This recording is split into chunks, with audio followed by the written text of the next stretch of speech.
বেকার এক ছেলে অভিনবকে জোর করে বিয়ে দেওয়া হয়েছিল শহরের কোটিপতির একমাত্র কন্যা অনন্যার সঙ্গে এক অবিশ্বাস্য কারণে। অভিনব ছিলেন ঘর জামাই এবং তিনি কেবল তার স্ত্রী অনন্যার কাছ থেকে নয়, তার ভাই ও চাকরদের অত্যাচারও সহ্য করতেন। কেন সেই কালো বহু কোটি টাকার গাড়িগুলো এসে এই গরিব অভিনবকে নিয়ে যেতে চাইল, যার হাতে কেবল নিত্য প্রয়োজনের একটি সাদামাটা ব্যাগ ছিল? তার আসল সত্য কি? অভিনব কে? কি রহস্যটা আছে যা আপনাকে চমকে দেবে?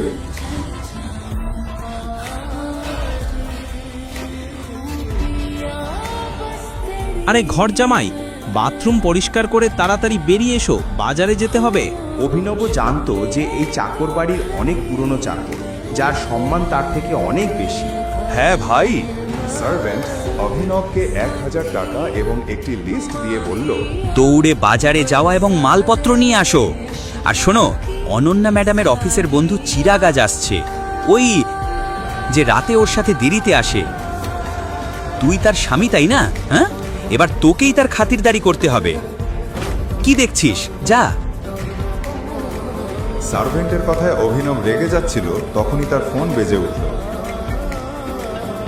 নম্বরটি দেখে অভিনব চমকে গেল। এটা একটি দুবাই নম্বর ছিল। অভিনব কলটি ধরল না এবং তাড়াহুড়ো করে সাইকেলে চড়ে বাজারের দিকে ছুটে গেল। সবজির বাজারে দুবাই নম্বরের কলটি আবারও এলো। অভিনব নজর না দিয়ে হাঁটতেই থাকলো। তখন ওই এলাকায় কুখ্যাত গাজ্জু ভাই তার পথ আটকে দিল। তিনি দেখেই বুঝলেন অভিনবটি গোবেচারা প্রকৃতির একটি ছেলে, তাই সে তাকে আরো বেশি বিরক্ত করতে শুরু করলো। হেই, আমাকে ধাক্কা দাও কিভাবে? ভাই, তুই গাজ্জু ভাইকে ধাক্কা দিয়েছিস, এবার তোকে দাম চুকাতেই হবে। অভিনব তাদের অগ্রাহ্য করে চলতে চাইল, কিন্তু গাজ্জু ভাই তাকে ঠেলে দিল। কেন কেন তোমরা আমার সঙ্গে এমন করছো? ও প্রভু, ভাই এই তো সেই ঘর জামাই যার সুন্দর বউ আছে এবং যে একজন বিলিয়নিয়ার। ভাই, আমার ছোট ভাই তার বাড়িতে চাকর। সত্যি? এই অপমান সহ্য করে অভিনব মাথা নিচু করে চলে যেতে চাইল, কিন্তু গাজ্জু ভাই তার কলার ধরে বলল, তাহলে আমরা তার বিলিয়নিয়ার বউ অনন্যা দিয়ে। এটা শুনে সব গুদারা হেসে উঠল। অভিনবের ফোন আবার বেজে উঠল।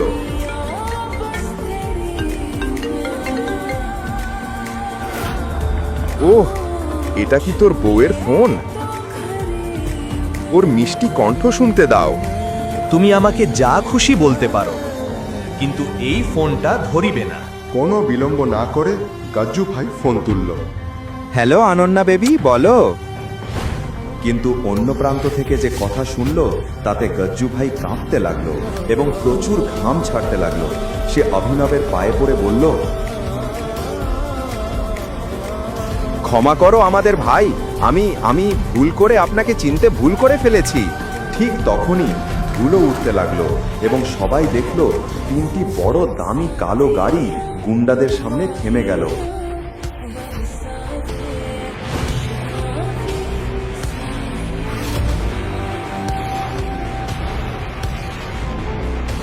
বলেছিলাম না ফোনটা ধরবে না? ওরা আমার লোকেশন খুঁজে পেয়েছে। বাইক চালাও, বাইক চালাও। এটা বলে অভিনব এক গুন্ডাকে ধরে একটি বাইকে চড়ে দ্রুত চলে গেল। উপস্থিত লোকেরা বিভ্রাত হয়ে রইল। কেন ফোন ধরার সঙ্গে সঙ্গেই কালো গাড়িগুলো এসে পৌঁছালো? বাজারপত্র কোথায়? আমি একটা সহজ কাজ বলেছিলাম, সেটাও তুই করতে পারলি না। সত্যি বলছি অভিনব, তুমি বাজার থেকে শাকসবজিও আনতে পারলে না। জানো কি, যাও আমার ঘরের মাকড়সার জালগুলো পরিষ্কার করো। তোমার কোমল হাতগুলো শুধু ওই রকম কাজে লাগে। তুমি বেকার। অনন্যা যত দ্রুত সম্ভব অভিনবকে ছেড়ে দিতে চেয়েছিল এবং সবার সামনে তাকে হেয় করে সে চেয়েছিল যে অভিনব নিজে থেকেই তার জীবন থেকে চলে যাক। ঠিক তখনই অনন্যার ফোন এলো কাজলের কাছ থেকে। হেই অনন্যা, তোরা খান্দালাতে মাফিয়া কিং আক্রম স্যারের পার্টিতে যাচ্ছিস তো? আমাদের সব কলেজ বান্ধবীরা যাবে সেখানে। না, আমার মেজাজ ঠিক নেই। অনন্যা, এটা তো মাফিয়া কিং আক্রম স্যারের আমন্ত্রণ, না বলা যায় না। তোকে আসতেই হবে। আর আমরা সবাই আমাদের স্বামীর সঙ্গে যাচ্ছি। তোকে তোর ঘরজামাইকে নিয়ে আসতেই হবে। তোর একটা সুযোগ হবে তাকে ছেড়ে দেবার। কেন? কারণ অনেক মানুষ থাকবে মাফিয়ার দুনিয়া থেকে। হ্যাঁ, এটা অভিনবকে পথ থেকে সরিয়ে দেবার সঠিক সুযোগ। ঠিক আছে, আমি আসছি। আমি ওই অকাজের স্বামীটাও নিয়ে আসব। অভিনব সোজা দাঁড়িয়ে সব শুনছিলেন। তখনই তার ফোন আবার বেজে উঠল। স্ক্রিনে দুবাই নম্বর দেখে অভিনব বাড়ি থেকে বেরিয়ে গেল। আমার বেকার স্বামীর গ্রামের বন্ধু নিশ্চয়ই ফোন করছে। ঠিক আছে, আমি ওকে আমার ড্রাইভার হিসেবে নিয়ে আসব। ঠিক আছে? ঠিক আছে, দেখা হবে। বাই। এবং এখন খান্ডালাতে এমন কিছু ঘটতে চলেছে যা আনান্নাকেও চমকে দেবে।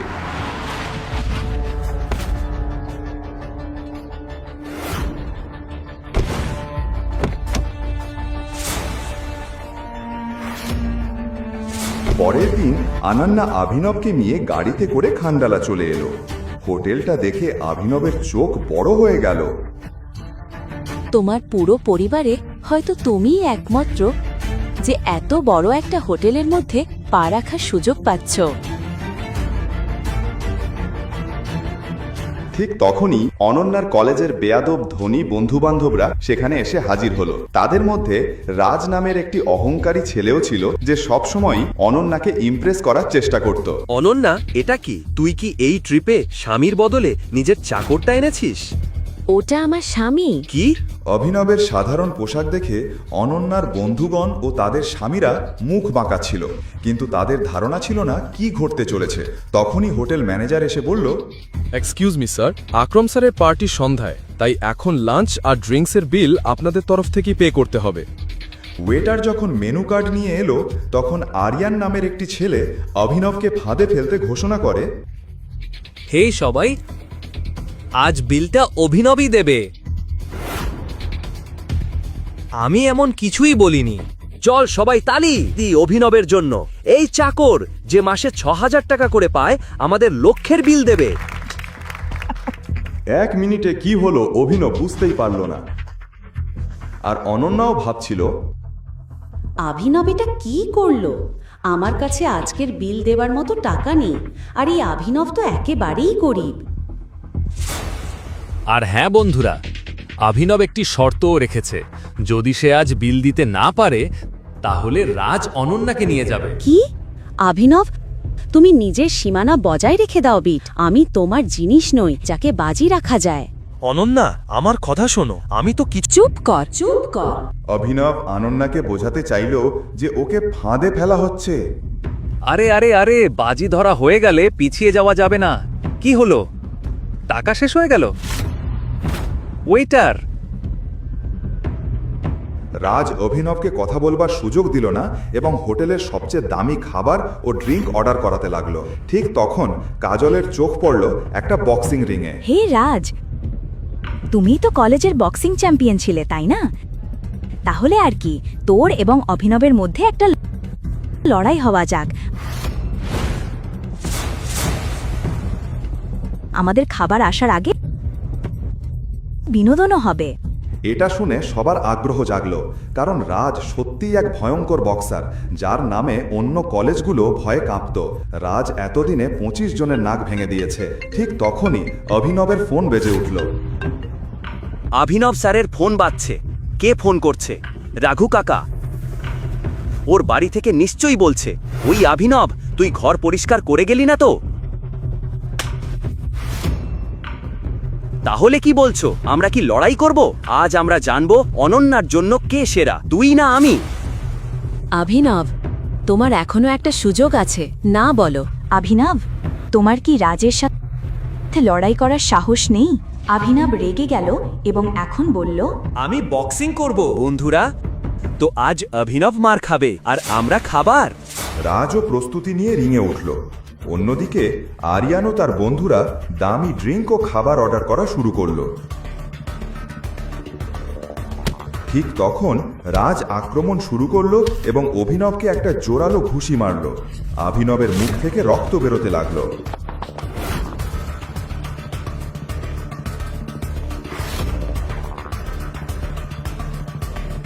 এরপর রাজ ক্রমাগতভাবে অভিনবকে ঘুষি মেরে চলল, তাকে হাত তুলবারও সুযোগ না দিল।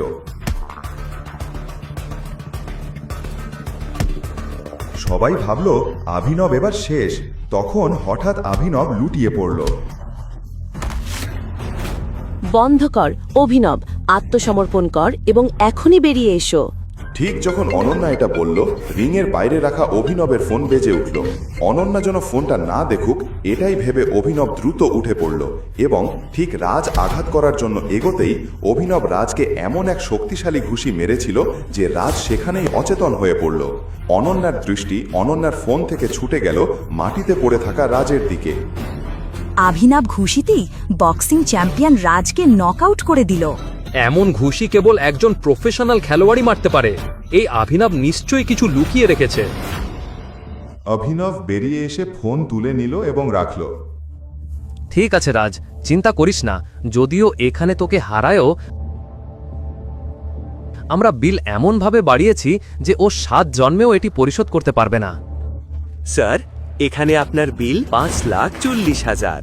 কিছু না, আমাদের অভিনব স্যার এখানে আছে, উনি সবার বিল দেবেন। কিন্তু ওয়েটার অভিনবকে দেখে বিভ্রান্ত হয়ে গেল। তিনি ওর পোশাক দেখে ঠিকই বিচার করে ফেলেছিলেন। স্যার, অনুগ্রহ করে রিসেপশনে আসুন। সাবধানে দেখো যেন পালিয়ে না যায়। এখন সবাই ওয়েটারের দিকে তাকিয়ে রইল।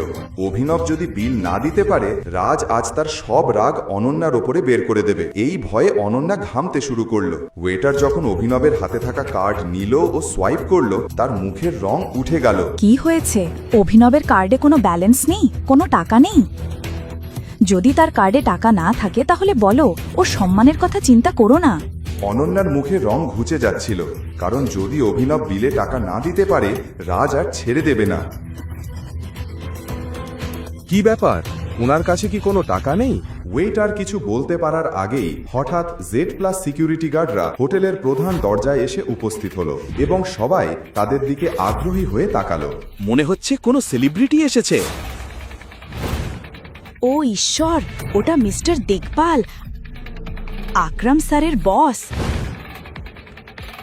জানো, ওদের সাথে দেখা করতে বছরের পর বছর অপেক্ষা করতে হয়।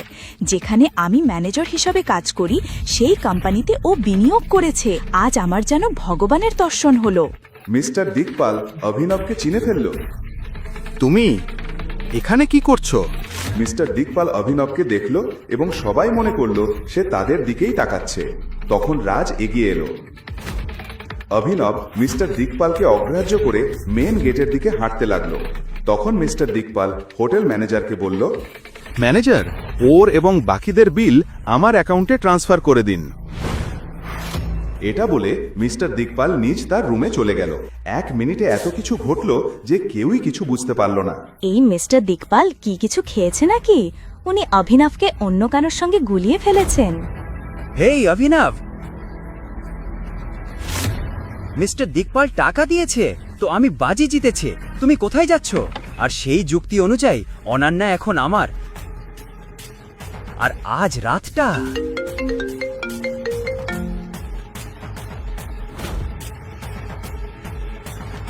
দেখো রাজ, ফোনটা দাও আমাকে।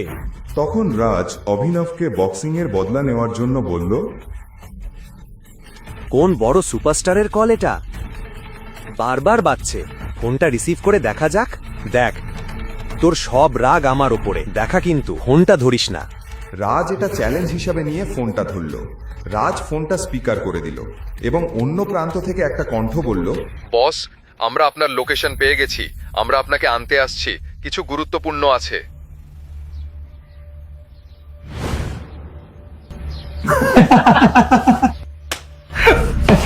এটা নিশ্চয়ই কোনো রিক্সা চালক বা কেব চালকের ফোন। নিজেকে বস মনে করছে। আনান্নাও এটা মজার মনে করছিল, কিন্তু এরপর এমন কিছু ঘটল যা সবাইকে নীরব করে দিল।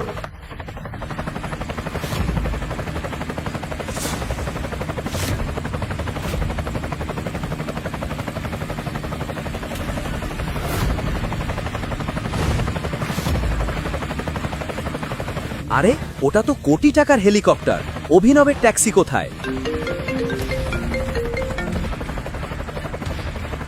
এরপর অভিনব ফোনে কিছু বলল আর হেলিকপ্টারটা উড়ে গেল সেখান থেকে। ঠিক সেই সময় একটা ট্যাক্সি এসে অভিনবের সামনে দাঁড়ালো।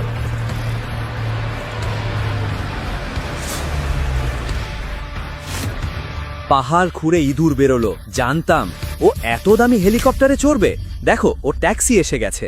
কিন্তু দুবাই থেকে বারবার ফোন আসা, এই দামি গাড়িগুলো আর হেলিকপ্টার সবকিছু একটা এমন গোপন সত্য ফাঁস করতে চলেছে যাতে আপনার গা শিউরে উঠবে। অভিনব তাড়াতাড়ি ট্যাক্সিতে উঠে চলে গেল। ঠিক তখনই রাজ আর বাকিদের মনে অভিনবকে নিয়ে সন্দেহ জাগলো। বন্ধুরা, কেউ জানে ও কোথায় গেল? নিজের বউকে খান্ডালাতে রেখে ও কার সঙ্গে দেখা করতে গেল?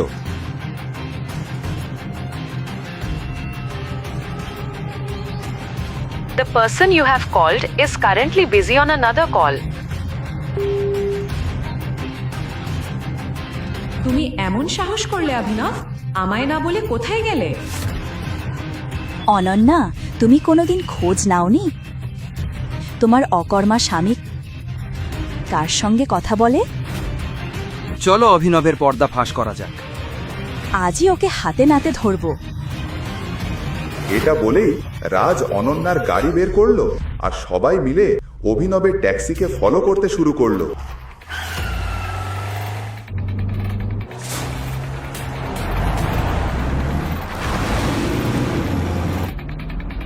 রাজ, তাড়াতাড়ি যাও।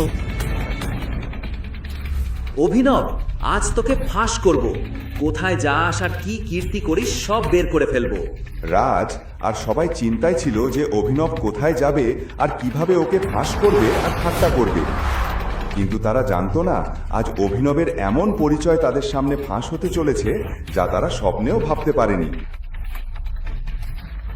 অভিনব কি গরিব ছেলে যে শুধু গালাগাল খাওয়ার জন্যই জামাই হয়ে এসেছে, নাকি অন্য কিছু? কোথাও যেও না, সব গোপন ফাঁস হতে চলেছে। আরে থামো থামো! পুলিশ হঠাৎ চেকপোস্টে অভিনবের ট্যাক্সিটা থামাল। রাজ নিজের গাড়িটা একটু দূরে থামিয়ে সব দেখতে লাগলো।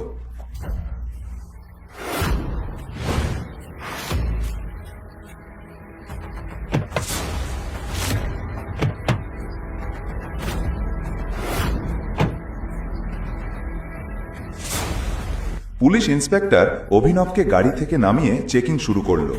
তল্লাশিতে অভিনবের কাছে একটা বন্দুক পাওয়া গেল। বন্দুক দেখে ইন্সপেক্টর বলল, এটা কি? এই বন্দুক কোথা থেকে এলো? লাইসেন্স কোথায়? অভিনবের কাছে বন্দুক? যে লোকটা নিজের চাকরের কাছ থেকেও গাল খায়, পুরনো গাড়িতে পেট্রোল ভরতে 500 টাকা ধার নেয়, ওর কাছে বন্দুক এলো কোথা থেকে? তবে কি আমি অভিনবের আসল সত্যটা জানিই না? বন্ধুরা, এই অভিনব একটা অপরাধী। এখন দেখো পুলিশ কিভাবে ওর কাছ থেকে সত্য বের করে। আমি শুধু কমিশনারের সামনে মুখ খুলব। তাই নাকি? দেখো দেখো, পুলিশ কমিশনারকে চাই ওর। শোন, বেশি চালাকি করার চেষ্টা করিস না, নইলে তোকে উল্টো করে ঝুলিলে এমন মারবো যে তোর আসল পরিচয় বেরিয়ে আসবে। যে লোকটা বাড়ির চাকরদের কাছ থেকেও বকুনি খেত, আজ সে পুলিশের হাত ধরে ফেললো। আমার হাত ছাড়, নইলে লাঠি দিয়ে পেটাব। আরে ছেড়ে দাও ওনাকে। এই চিৎকার শুনে আশেপাশে সব পুলিশ ঘুরে তাকাল। অনন্যার রাজও হতবাক হয়ে গেল। ও পাগল হয়ে গেছে, কেউ কমিশনারকে ফোন করো। এই গোলমালের মাঝেই একটা পুলিশের সাইরেন শোনা গেল।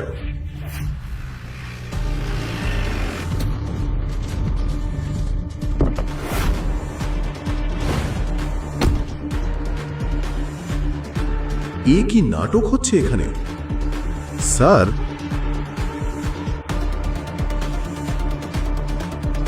ওনার ওপর হাত তোলার সাহস হলো কেন? কমিশনারকে দেখে সবাই ফ্যাকাশে হয়ে গেল।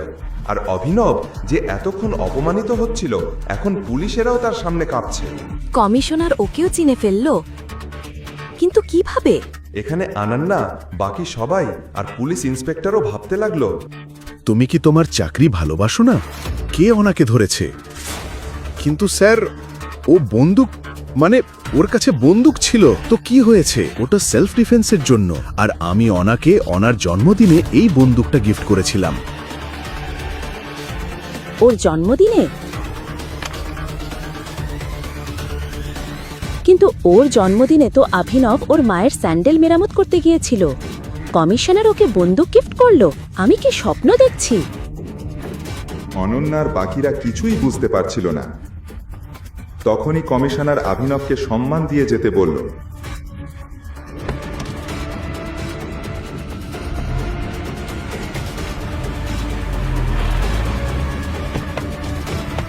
কিন্তু রাজ গাড়ি নিয়ে অভিনবের পিছু নিতেই পুলিশ ইন্সপেক্টর ওদের থামালো। এত তাড়াতাড়ি করে কোথায় যাচ্ছ? এই মেয়েগুলো কারা? সবাই নামো, এসো।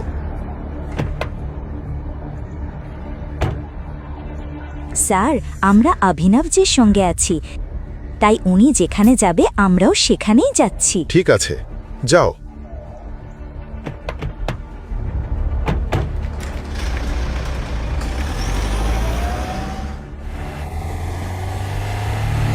ওরা অভিনবের ট্যাক্সিকে ফলো করতে থাকলো। ট্যাক্সিটা একটা বিশাল পুরনো গলি দিয়ে যাচ্ছিল। ঠিক সেই সময় কয়েকটা কালো গাড়ি সেই পুরনো গলি থেকে বেরিয়ে এলো। গাড়িটা অভিনবের ট্যাক্সির সামনে এসে সামনে চলতে লাগলো।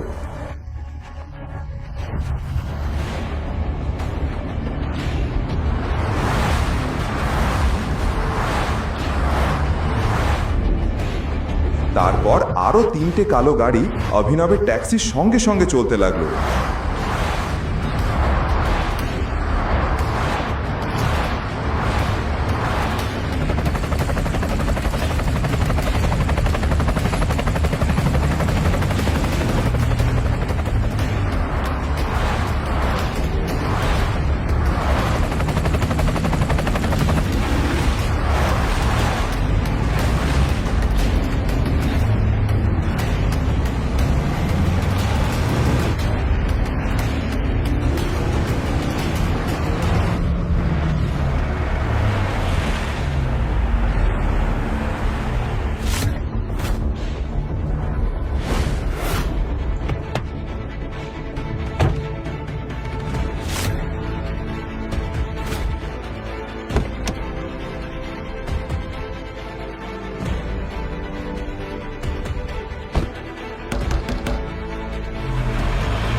ও মাই গড!